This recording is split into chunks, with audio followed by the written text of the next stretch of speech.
சொல்கிறேன். என்ன அப்படின்னா ஸ்டார்டிங்லேருந்தே ஆக்சுவலாக சொல்கிற வரிசை என்னென்ன நடந்துச்சு அப்படின்றத சொல்கிறேன். இதனால் என்னென்ன நான் வந்து சில விஷயங்கள் செஞ்சேன், அது நமக்குள்ளே எவ்வளோ பெரிய சேஞ்சை கொண்டு வந்திருக்கு அப்படின்றத நான் சொல்லணும்னு நினைக்கிறேன். கண்டிப்பாக சொல்லி புரிய வைப்பேன். அதுக்கப்புறம் இங்கே இருக்கிற எல்லாருமே என்னால் ஒரு மெசேஜ்னால கண்டிப்பாக ஒற்றுமையாக கொண்டு வர முடியும். அது எனக்குலாம் நம்பிக்கையாக இருக்குது. என்னால் கொண்டு வர முடியும். அந்த மெசேஜ் எல்லாரும் புரிஞ்சுப்பீங்க அப்படின்னு நான் நம்புகிறேன். ஏன்னா அப்படின்னா ஸ்டார்டிங்கில் ஆக்சுவலாக இந்த மாதிரி எலெக்ஷன் நடக்குது அப்படின்னு எனக்கு தெரியாது. இந்த எலெக்ஷனோட முக்கியத்துவம் எனக்கு தெரியாது ஆக்சுவலாக. அப்போது இந்த மாதிரி வரிசையாக ஒரு ஃபார்மெட் கொண்டு வந்தாங்க, ஃபார்மெட் ரெடி பண்ணிட்டாங்க. இந்த மாதிரி பிரசிடென்ட், வைஸ் பிரசிடென்ட், இந்த மாதிரி ஜெனரல் செக்ரட்டரி, இந்த மாதிரி ஃபார்மெட் ரெடி பண்ணிட்டோம் நம்ம ஆக்சுவலாக. இந்த ஃபார்மெட் நம்ம ரெடி பண்ணியிருந்தாலும் அது இதோட ஆக்சுவலாக வைஸ் பிரசிடென்ட்னா அவங்களோட ரோல் என்ன, வைஸ் பிரசிடென்ட்னா அவங்களோட ரோல் என்ன அப்படின்ற மாதிரி எனக்கு எதுவுமே தெரியாது. அப்போது வரிசையாக பார்க்குறப்ப அகாடமிக்ஸ் நல்லா இருக்குது ஆக்சுவலாக. அப்போது சரி அகாடமிக்ஸ்னா என்ன அப்படின்னு சொல்லிட்டு என் ஃப்ரெண்ட் ஹரிஷ்ட கேட்டேன். அதோட அது அகாடமிக்ஸ்னால் ஸ்டாஃப் சப்போர்ட், அதாவது ஸ்டாஃப்ஸ்க்கும் ஸ்டூடெண்ட்ஸ்க்கும் இருக்கிற அந்த லிங்க்கு, அதுக்குள்ளே இருக்கக்கூடிய பிரச்சனைகள், அதை வந்துட்டு எப்படி கன்வே பண்ணுறது, மாற்றி மாற்றி எப்படி சப்போர்ட் பண்ணுறது அப்படிங்கிற ஒரு மெசேஜ் வந்து அவன் என்கிட்ட சொன்னான். அப்போ ஓகே அகாடமிக்ஸ் ஓகே, நமக்கு ஸ்டாஃப் சப்போர்ட் கிடைக்கும், நம்மளும் எதாவது கற்றுக்கலாம் அப்படின்ற மாதிரி நான் அகாடமிக்ஸை செலக்ட் பண்ணேன். அதுக்கப்புறம் ஜூனியர் ஸ்கூல் எங்கள் ஹாஸ்டல் பசங்க ஜூனியர்ஸ் பார்த்துட்டு எனக்கு ரொம்ப பிடிக்கும். எனக்கு ரொம்ப அவங்களுக்கு ஆக்சுவலாக என்ன ரொம்ப பிடிக்கும். அந்தளவுக்கு நான் ரொம்ப ஃப்ரெண்ட்லியாகவும் அந்தளவுக்கு ஒரு ஒற்றுமையாகவும் நான் அவங்களை வச்சுருப்பேன். ஒரு வயசுலையான கூப்பிட்டு அப்படி பண்ணக்கூடாது, இப்படி பண்ணக்கூடாது, இப்படி இருக்கணும், இந்த மாதிரி இருக்கணும். ஒரு பையன் தனியாக இருக்கான், அவனை தனியாக விடாது, சேர்த்து வச்சுக்கணும்னு சொல்லிட்டு அவங்கள ஒரு பையனையும் உட்கார வச்சு 10 நிமிஷமாக நான் பேசிட்டு இருப்பேன். அதனாலே அந்த பசங்க 10 பசங்க எனக்காக வந்துட்டு அண்ணா நீங்கள் வந்துட்டு உங்களோட இன்டென்ஷன் கரெக்டாக இருக்குது, இந்த காலேஜில் உள்ள பிரச்சனைகளும் நீங்கள் வந்துட்டு சொல்லி புரிய வைக்கிறீங்க, இந்த மெசேஜ்லாம் அவங்க கேட்டு அவங்களா பேசி என்கிட்ட அவங்களா ரூமுக்கு வந்து இந்த மாதிரி நீ வைஸ் பிரசிடென்ட் இல்லைங்க நான் அவங்களால முடியும் அப்படின்ற மாதிரி எங்கிட்ட சொன்னாங்க. அதோட நான் சரி ஓகேடா தம்பி, நான் யார்கிட்டையும் ஓட் கேட்க மாட்டேன். ஏன்னா இங்கே ஒரு பிரச்சனைகள் இருக்குது. இங்கே ஆக்சுவலாக என்ன பிரச்சனை அப்படிங்கிறத நான் இப்போ ரீசெண்டாக வாய்ஸ் மெசேஜில் போட்டேன். பட் அதே வாய்ஸ் மெசேஜ் இன்னைக்கு எல்லாருமே ஒற்றுமையாக உட்கார வச்சிருக்கு, உங்களுக்குள்ள ஒரு தாக்கத்தை ஏற்படுத்திருக்கு அப்படின்னு நான் நம்புகிறேன். நான் பார்த்துருக்கேன் ஆக்சுவலாக ஒருத்தருக்குமே கண்டிப்பாக என்னோட அனுபவத்தில் இப்போ நடந்த எல்லாத்துக்குமே ஒரு அனுபவத்தில் அது என்ன மாதிரி சில சிக்கல்கள் இருக்கு, அது என்ன மாதிரி மாற்றி இருக்கு அப்படின்றத நான் தனியாக பார்த்துட்டு இருக்கேன். நீங்க எல்லாரும் என்னை எப்படி பார்க்குறீங்க அப்படின்றது எனக்கு தனியாகவே தெரியுது ஆக்சுவலாக. அது ரொம்ப சந்தோஷமா இருக்கு. அண்ட் தென் ஆக்சுவலாக அந்த பசங்க வந்து எங்களுக்கு சொன்னாங்க இந்த மாதிரி ஆனால் நீங்கள் நில்லுங்கண்ணா உங்களால் முடியும், உங்களோட இன்டென்ஷன் கரெக்டாக இருக்குது. ஆக்சுவலாக அந்த பசங்க சொன்னேன் தம்பி என்னடா வைஸ் பிரசிடென்ட் அப்படிங்கிறது எனக்கு வந்துட்டு எல்லாமே தெரியாது. நான் சொல்லிட்டேன் பசங்கள்ட்ட எனக்கு தெரியாதுடா, ஆனால் என்னால் ஆர்கனைஸ் பண்ண முடியும், எல்லாரையும் சேர்த்து வைக்க முடியும், எல்லாரையும் சேர்த்து என்னால் ஒன்று பண்ண முடியும், அவங்களோட திறமையை ரெடிப்படுத்த முடியும் அப்படின்ற மெசேஜ் சொன்னேன். ஆனால் என்கிட்ட தெரியாதுன்றத தெளிவாக சொல்லிட்டேன். ஆனால் பார்த்தா ஆனால் நீ நில்லுங்கண்ணா நம்ம பண்ணுவோம் அப்படின்றத ஜூனியர் பசங்க, எனக்கு அடுத்து வர பசங்க, எனக்கு அடுத்து ஒரு தலைமுறை என்னை வந்து அந்த இடத்துல வந்துட்டு கூப்பிட்டு அது எனக்கு ரொம்ப சந்தோஷமா இருந்துச்சு. அதுக்கப்புறம் தான் சரி ஓகே நான் வைஸ் பிரசிடென்ட் நிற்கிறேன் அப்படின்னு சொல்லிட்டு நான் வைஸ் பிரசிடென்ட் எடுத்தேன். அதுக்கப்புறம் சரி வைஸ் பிரசிடென்ட் எடுத்துட்டு நம்ம போயிட்டு ஓட் கேட்கலாம் அப்படின்னு பார்க்குறப்போ ஒரு கேம்பெயின்ற ஒன்று ஆக்சுவலாக அந்த டைமில் அரேஞ்ச் பண்ணல அப்படின்றத என்னோட மெசேஜ் எல்லாரோட மெசேஜாகவும் இருந்துச்சு. அப்போ நம்ம என்ன பண்ணோம், பசங்கள்ட்ட ஜூனியர் பசங்க சீனியர் பசங்க என்ன பண்ணோம், மாற்றி நம்ம பேசிட்டு இருந்தோம், ஓட் கேட்டுட்டு இருந்தோம். பட் எல்லாருமே அவரோட ஆசைகளையோ அவரோட திறமைகளையோ அவங்கள்ட்ட ஒரு கருத்துக்களை என்ன பண்ணிட்டு இருந்தாங்க நம்ம ஷேர் பண்ணிட்டு இருந்தோம். அது ரொம்ப நல்ல விஷயமா என்னோட கணக்கு இருந்துச்சு. நானுமே இப்போ பார்த்து ரசித்தேன். இந்த அளவுக்குலாம் ஏன்னா நிறைய பேர் பேசாமே இருந்திருக்காங்கல்ல, அந்த அளவுக்கு நம்ம பழகலை. என்னதான் 100 பேர் ஒரு வருஷம் ஆனால் நமக்குள்ள ஒரு பழகலை, ஒரு ஒற்றுமை இல்லை அப்படின்றப்போ இதை பார்க்குறப்போ எங்கிட்ட நிறைய பேர் வந்துட்டு அவங்களோட கருத்துக்களையும் நாமளும் நிறைய நினைப்பாரு. இந்த பொண்ணு அமைதியான பொண்ணு போல, இந்த பொண்ணு அப்படி படிக்கிற பொண்ணு போல நினைப்பேன். இந்த பையனும் அந்த மாதிரி நினச்சிருக்கேன். அந்த பொண்ணுங்களும் வந்துட்டு அவங்களோட திறமைகளையும் அவங்க ஆசைகளையும் எங்கிட்ட சொல்றப்ப எனக்கு ரொம்ப சந்தோஷமா இருக்கு. இந்த பொண்ணுல இவ்வளவு திறமை இருக்கா, இவ்வளவு கருத்து இருக்கா, இவ்வளவு ஆசை இருக்கா அப்படின்ற மாதிரி என்னோட சிந்தனை மாறிச்சு. அப்போ சரி ஓகே இந்த மாதிரிலாம் இருக்கு அப்படின்னு சொல்லிட்டு அப்போ நம்ம யார்கிட்ட போய் நம்மளும் ஒரு வைஸ் பிரசிடென்டா நம்ம பசங்க ஜூனியர் பசங்க 10 பசங்க எனக்கு பிடிச்ச பசங்க எனக்காக வந்து பேசுற பசங்க நம்மளை வந்து மோட்டிவேட் பண்ணிட்டாங்களே, நம்ம வரணும்னு ஆசைப்பட்டாங்களே அப்படின்னு சொல்லிட்டு யார்கிட்ட பேசலாம் அப்படின்னு சொல்லிட்டு நான் யோசிக்க ஆரம்பிச்சேன். அப்போ சரி ஓகே அப்படியே பேச போகலாமா அப்படின்னு பார்க்குறப்போ ஒரு பிரச்சனை என் கண்ணுக்கு தெரிஞ்சு. என்ன அப்படின்னா நான் இப்போ ரீசெண்டாக வாய்ஸ் மெசேஜில் போட்ட மாதிரி தான் அந்த மாதிரி பாய்ஸ் கேர்ள்ஸ் ஹாஸ்டல் டே ஸ்காலர்ஸ் இந்த மாதிரி பிரித்து பார்க்குறாங்க. பசங்க பசங்க நான் கூட சொல்லியிருந்தேன் ஒரு கண்டென்ட் என்ன அப்படின்னா பொண்ணுங்க பசங்க ஏன் பிரிக்கிறீங்க, பொண்ணுங்களை பசங்க தான் பார்த்துக்கணும், பசங்க சாரி தப்பாக பேசிட்டேன். இல்லை ஆக்சுவலாக அதான் கண்டென்ட் அந்த வாய்ஸ் மெசேஜ் பார்த்துட்டு உங்களுக்கு புரிஞ்சிருக்கும் எவ்வளோ ஃபீல் பண்ணி நான் பேசியிருந்தேன் அப்படின்றது. அது எனக்குள்ள இருக்க ஒரு ஃபீலிங்ஸ் தான், அவ்வளோதான். அதை நான் சொல்லியிருந்தேன். அதுக்கப்புறம் என்னன்னா அது ஆக்சுவலாக பசங்க தான் பொண்ணுங்களை பார்த்துக்கணும், பொண்ணுங்க தான் பசங்களுக்கு சப்போர்ட் பண்ணணும் அப்படின்ற ஒரு கண்டனை கொடுத்துருந்தேன். அதை உண்மையை கூட அதை நம்மளும் ஒரு ஒற்றுமையை கொண்டு வரும் அப்படின்ற ஒரு மெசேஜ் நான் வாய்ஸ் மெசேஜ் எவ்வளோ ஃபீல் பண்ணி சொல்லியிருக்கேன் அப்படின்றது உங்களுக்கு புரிஞ்சிருக்கும்னு நினைக்கிறேன். அது இவ்வளோ பேர் 100 பேரையும் ஒற்றுமையாக ஒரு ஒற்றுமையான மெசேஜ் வந்து கொண்டு வந்திருக்கோம் அப்படின்னு நான் நம்புறேன். தென் ஆக்சுவலாக அப்புறம் அதுக்கப்புறம் சரி இந்த மாதிரி ஒரு பிரச்சனை போயிட்டு இருக்கு, சரி இதை எப்படி நம்ம சரி பண்ணலாம், சரி நம்ம போயிட்டு ஒரு ஆள்கிட்ட இந்த மாதிரி ஓட்டு கேட்கலாமா.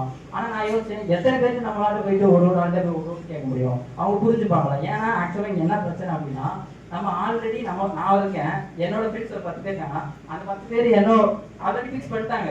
நான் வைஸ் பிரசிடென்ட் கேட்பேன், என் ஃப்ரெண்ட்ஸ் எனக்கு தான் போடுவாங்கன்னு எனக்கும் தெரியும், அது எல்லாருக்குமே தெரியும். அப்படின்றப்ப நான் யார்கிட்ட போய் ஓட்டு கேட்குது அப்படின்ற சந்தேகம் எனக்கு வந்துச்சு. அப்போ நான் யார்கிட்ட போய் கேட்க முடியும், ஏன்னா என்கிட்ட நல்ல கருத்து இருக்கு, என்கிட்ட ஒரு நல்ல திறமை இருக்கு, என்னால் ஆர்கனைஸ் பண்ண முடியும், என்கிட்ட எல்லாமே பேச முடியும். அப்போ நான் யார்கிட்ட போய் என்னோட மெசேஜ் போய் நான் யார்கிட்ட சொல்றது, அவங்க புரிஞ்சுப்பாங்க, ஏன்னா ஆல்ரெடி அவங்க ஃபிக்ஸ் பண்ணிட்டாங்க. அப்படின்றப்ப எனக்கு ரொம்ப வருத்தமா இருந்துச்சு. அதெல்லாம் என்னோட மெசேஜ்லேயே நான் சொல்லியிருந்தேன். இதுல என்ன இது ஓகே, இதெல்லாம் ஓகே, இப்போ என்ன பண்ணலாம் அப்படின்ற மாதிரி யோசிச்சு வாய்ஸ் மெசேஜ் போட்டோன்னே நான் அடுத்த நாள் வந்து நோட் பண்ணேன். எனக்கு வந்து சோகமா இருந்தது. அந்த ஒரு நாள் என்னோட சோகம், உங்களோட ஒற்றுமையை நான் பார்த்தேன். எல்லாருமே சிரிச்சு பேசிட்டு இருந்தீங்க, சிரிச்சு பழகிட்டு இருந்தீங்க, ஏதோ ஒரு சேஞ்சை நான் பார்த்தேன். அது எனக்கு ரொம்ப அந்த மூலையில் உட்காந்துட்டு உங்களோட எல்லாத்தையும் நான் பார்த்தேன். உங்களோட ஒற்றுமை எனக்கு ரொம்ப பிடிச்சிருந்தது சத்தியமா. அந்த ஒற்றுமையே போதும். நான் ஃபீல் பண்ணல, அந்த ஃபீல் பண்ணி ஒரு மெசேஜ் போட்டல, அந்த மெசேஜ் இந்த அளவுக்கு மாத்திருக்கு அப்படின்றது எனக்கு ரொம்ப சந்தோஷமா இருக்கு. அந்த இடத்துல நான் சொல்லணும் ஆசைப்படுறேன். அதுக்கப்புறம் சரி ஓகே நம்ம ஒரு மெசேஜ் போட்டோம், எல்லாருமே ஃபீல் பண்ணிட்டாங்க, ஃப்ரெண்ட்ஸ்லாம் பேசிட்டாங்க, ஏதோ ஒரு சேஞ்ச் நம்மளால கொண்டு வர முடிஞ்சிருச்சு அப்படின்னு சொல்லிட்டு நான் யோசிச்சுட்டு இருந்தேன். அப்போ என்கிட்ட சரி இதான் மாறும் அப்படின்னு சொல்லிட்டு யோசிச்சுட்டு இருக்கப்போ அதுக்கப்புறம் என்கிட்டே வந்து நீ யாருக்கு ஓட்டு போடுவ அப்படின்ற மாதிரி கேட்டு, நீ இந்த மாதிரி தான் பேசுது, அப்ப நீ யாருக்கு ஓட்டு போடுவ அப்படின்ற மாதிரி என்கிட்ட வந்து கேட்டாங்க. அப்ப நான் என்ன சொல்றது, எனக்கு கேட்டாக்கி அதுக்காக தான் நான் பேசியிருக்கேன், அதோட புரியாம ஏன்டே வந்து ஓட்டு கேட்குறீங்களா அப்படின்ற மாதிரி எனக்கு தெரிஞ்சா இருக்கும். பாய்ஸ் அண்ட் கேர்ள்ஸ் எல்லாருமே அந்த மாதிரி இருந்துச்சு. சரி நம்மளால ஒரு ஃப்ரெண்டுன்ற ஒரு உணர்வை கொண்டு வந்துருச்சு, ஒரு நட்புன்ற உணர்வை நம்மளால எல்லாரும் முன்னாடி ஒரு வாய்ஸ் மெசேஜ் மூலமா கொண்டு வர முடிஞ்சிருச்சு. ஆனா இதை எப்படி நம்ம மாத்துறது, அடுத்து என்ன பண்றது, இந்த அளவுக்கு நம்ம இறங்கி பண்ணிட்டோம். நானும் ஆக்சுவலாக ஒரு மெசேஜ் நான் அந்த ரிலாக்ஸில் வந்து இந்த மாதிரி ஒரு கோபமாக பேசிட்டு அந்த இது பண்ணேன். ஓகே அதெல்லாம் ஓகே, இப்போ நம்ம என்ன பண்ணலாம், இதுக்கடுத்து என்ன பண்ண போறோம், நம்மளால ஒரு நட்புணர்வுங்கிறத கொண்டு வர முடியாது, இப்போ என்ன பண்ணலாம் அப்படின்ற மாதிரி யோசிச்சு எனக்கு மைண்ட் இருக்கு. நான் டேரக்டா டீம் நம்ம பார்க்க போயிட்டேன். அதோட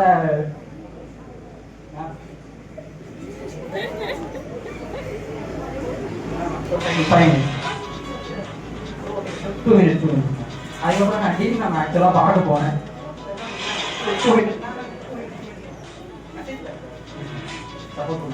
அதுக்கப்புறம் டீம் நான் பார்க்க போனேன். நான் டீம் பார்க்க போனப்போ எந்த ஒரு லீகலான ஆக்ஷனுமே நடக்கல. ஆக்சுவலாக அதை ஒரு லெட்டர் ஃபார்மெட்ல ஏதோ சைன் வாங்கியோ அந்த மாதிரி எதுவும் பண்ண ஃபார்மெட்டுக்குள்ள கரெக்டாக உள்ள போயிட்டேன்.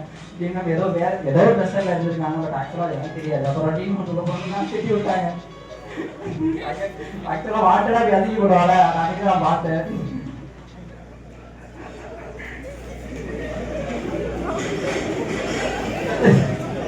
ஆக்சுவலாக சத்தியமா லைஃப்ல இந்த மாதிரி அதிகப்படுறது நானும் கிடையாது.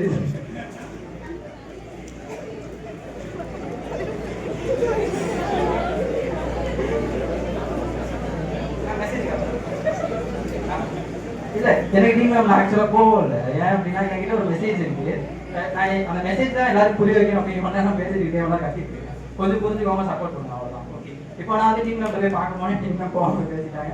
அப்புறம் நான் வெளியில வந்துட்டேன். அப்புறம் 2 அக்கா அவங்க அசிஸ்டன்ட் அவங்க 2 பேர் வந்து என்கிட்ட மேம் நான் ஒரு நல்ல ஒரு இன்ட்ரெஸ்ட் சொல்லாமல் மாட்டேன், மேம் ஏதோ போகுது, உங்களுக்கு ஏதாவது கஷ்டம் இருக்கும் மேம், எனக்கு புரியுது, ஆனால் லீகலாக வரல, பர்மிஷன் கேட்டு வரல, ஏதோ மைண்ட் செட்டில் வந்துட்டேன் மேம், அது எல்லாருக்காக தான் நான் வந்து எனக்காக வரேன் மேம், பட் நான் பேச நான் பண்ண விதம் தப்பா இருந்தது. ஏன்னா நான் போயிட்டு என்ன சொன்னேன், மேம் என் ஃப்ரெண்ட்ஸ் எவ்வளோ பேச மாட்டாங்க மேம் அப்படின்னு சொன்னேன். இல்லப்பா நீ என்ன ரூல்ஸா இருப்பா, வெளியே போப்பா அப்படின்னு.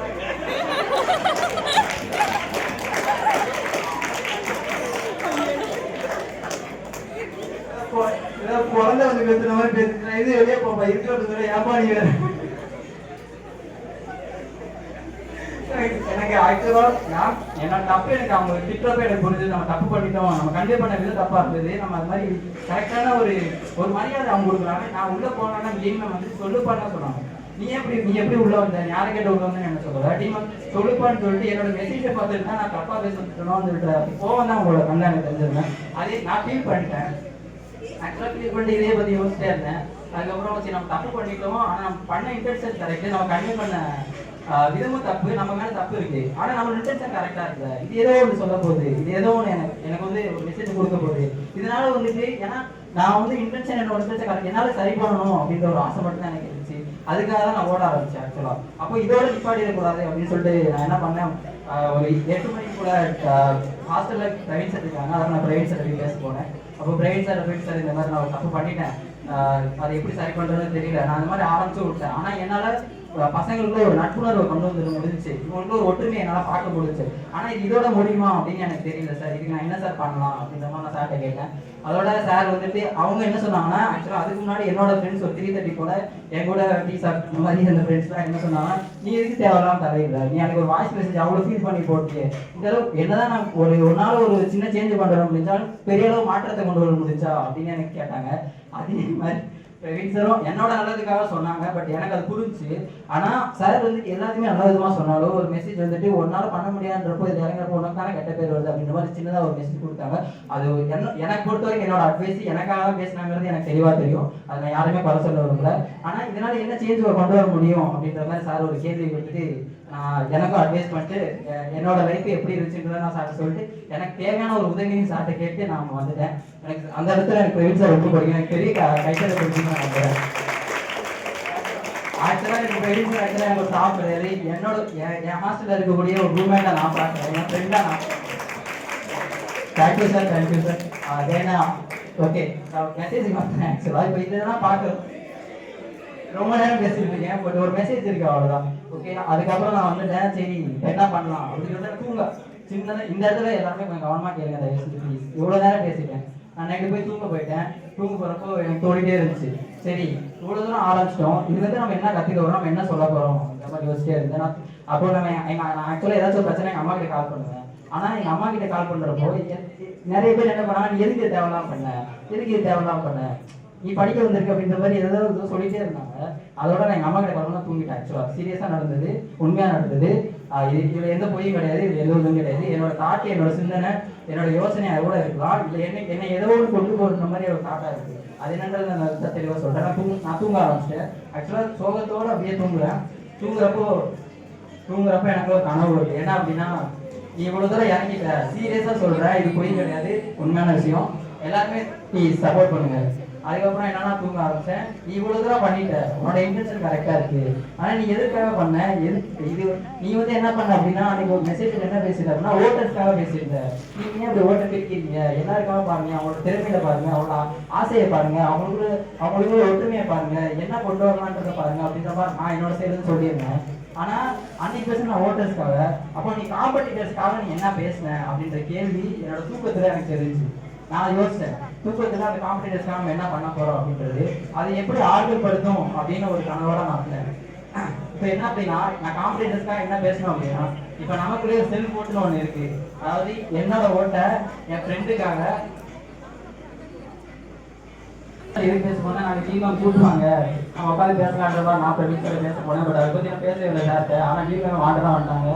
ஓகே இதெல்லாம் பிரச்சனை இல்லை. இப்போ என்னன்னா, என்கிட்ட ஒரு மெசேஜ் இருக்கு. என்ன அப்படின்னா, நான் வந்து அன்றைக்கா ஓட்டர்ஸ்க்காக பேசினேன், அதாவது ஜெயிக்க போகிறவங்களுக்காக பேசினேன். ஜெயிக்கிறவங்களை பற்றி எனக்கு பிரச்சனை இல்லை. ஏன்னா அவங்களோட திறமைகளையோ, அவங்களோட கனவுலையோ, அவங்களோட சிந்தனைகளையோ வந்து வெளிப்படுத்துகிற ஒரு விதமாக தான் இருக்கும். ஆனால் நான் தோத்தவங்களுக்காக நான் என்ன பண்ண போகிறேன் அப்படின்றத நான் அந்த பேச வந்திருக்கேன். எனக்கு அந்த தோத்தவங்களுக்கு என்னால் எப்படி ஒரு ஆதரவு கொடுக்க முடியும் அப்படின்னு எனக்கு தெரியல. ஆனால் என்கிட்ட ஒரு மெசேஜ் இருக்கு. அந்த ஒரு மெசேஜ் வந்துட்டு இந்த ஒட்டுமொத்த நண்பர்களையும் என்னால் ஒன்று சேர்க்க முடியும். உனக்கு ஹலோ சாரி சார். அதுக்கப்புறம் என்ன அப்படின்னா, காம்படிட்டர்ஸ் போல நம்ம இப்போ நான் காம்படிட்டர்னா எனக்கு கூட ஒரு ஃப்ரெண்ட் இருப்பாங்கல்ல, அவங்களோட மாற்றி ஒரு ஓட்டு போட்டுக்கோங்க. இந்த ஒரு ஓட்டு சரிங்களா, அந்த ஒரு ஓட்டு என் ஃப்ரெண்டுக்காக, என் நண்பருக்காக, என் ஃப்ரெண்டோட ஆசைக்காக, என் ஃப்ரெண்டோட